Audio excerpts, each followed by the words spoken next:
Okay, all the way down this entire sidewalk, the stupid sprinklers are going across. And it is now 8:07, and they've been going since like 7:50. So going on 20 minutes, these sprinklers have impeded my path. And normally I would just walk on the road, but yeah. So I'm stuck here, and those stupid sprinklers have been going off for like 20 minutes now, and I'm so pissed off. It's like after 8 o'clock, and I'm ready to be home because the sun is shining right now, and it's not raining, and I want to be home. Well,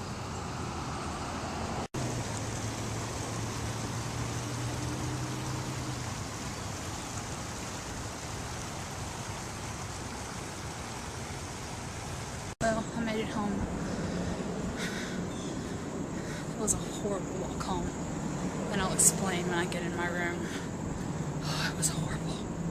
Hello, everyone. I like my headdress here. Okay, so walking home, like I said earlier, worst walk home ever, and this is why. Okay, one, I had to stay at work until almost 8 o'clock because it was storming from 5 o'clock till around 7:30ish or so. So I left work about maybe 10 to 8, between a quarter to 8 and 10 to 8. So I leave my job, and there's like, the whole, like, in front of my job is sidewalk. And I go out on the sidewalk, and I go down just a couple hundred feet. And from one point in the sidewalk until almost down to the intersection, the sprinklers were on. So I was like, you know what, I'm not going to try to walk into this oncoming traffic. I'm not going to try to cross the street and go down the other side because of all the traffic. And, I couldn't walk on the grass because it had been storming all night and the ground was just soggy. I stood there for 30 minutes. 30 minutes, and those sprinklers were still going on. You should have seen the looks I was getting from people driving by, just me standing on the sidewalk. And so finally about 8, I guess it was about 8:20. Yeah, it was exactly 30 minutes later. The traffic had died down a lot, I guess, because people who were coming down there on that road who had to be at work at 8 o'clock, the traffic thinned out a lot. So I went on the road, the little shoulder, and walked down past down the whole length of the sidewalk where the sprinklers were. So I made it through that. Across the intersection, there was just like a little short section that I had to walk on the road again, and then I had sidewalk for a good long way. And then the whole last part of my trip had to be on the road.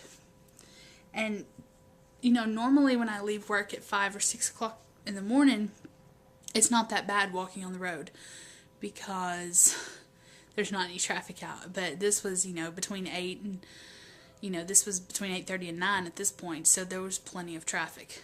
And it really pissed me off because in normal conditions, it takes me like between 32 and 35 minutes to walk home.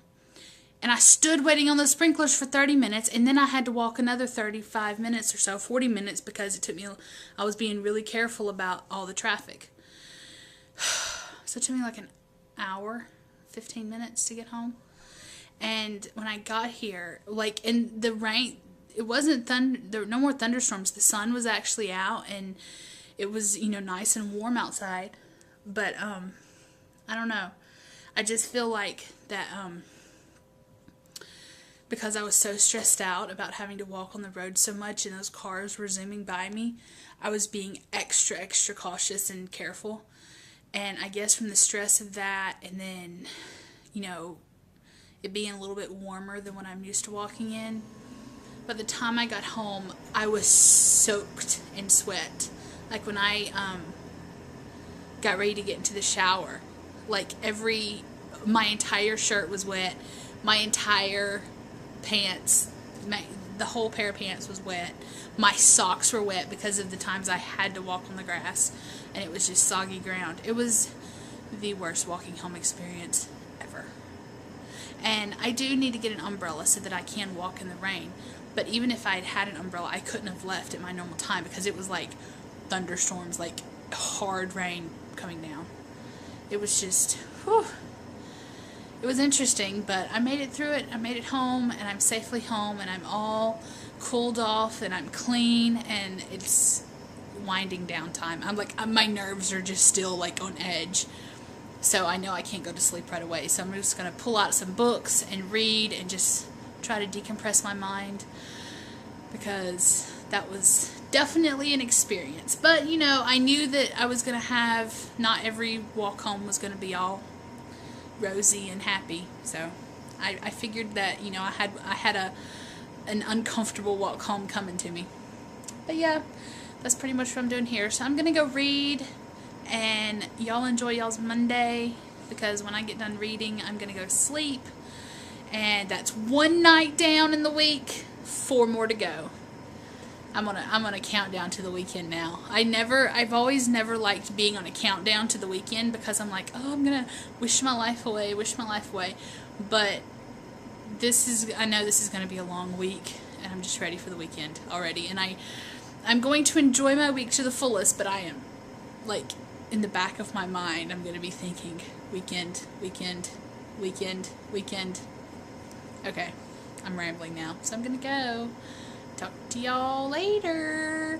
Bye. This is a book I'm reading. It's called Please Understand Me. Temperament, Character, and Intelligence. It's very interesting. Yeah, Matt's mom had been telling me about this. It's like a personality test. I think it's called the Myers-Briggs test. I think that's what it's called. I'm not 100% for sure.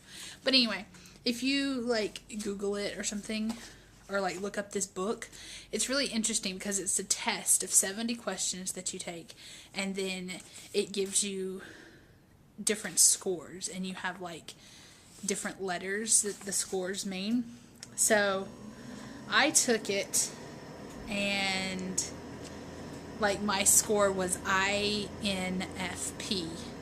and then we made Matt, his mom and I made Matt take it, and he got ISTJ, and then each one of those letters corresponds to a different character or quality, temperament trait or whatever, and then each combination represents something.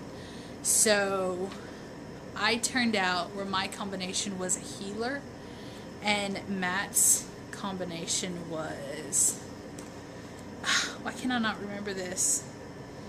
Okay, he got ISTJ. Hold on. Lost my place. The inspector. And then there's like, you can also be a promote, like there's 4 different kinds of artisans, 4 different guardians, 4 different idealists, and 4 different rationals.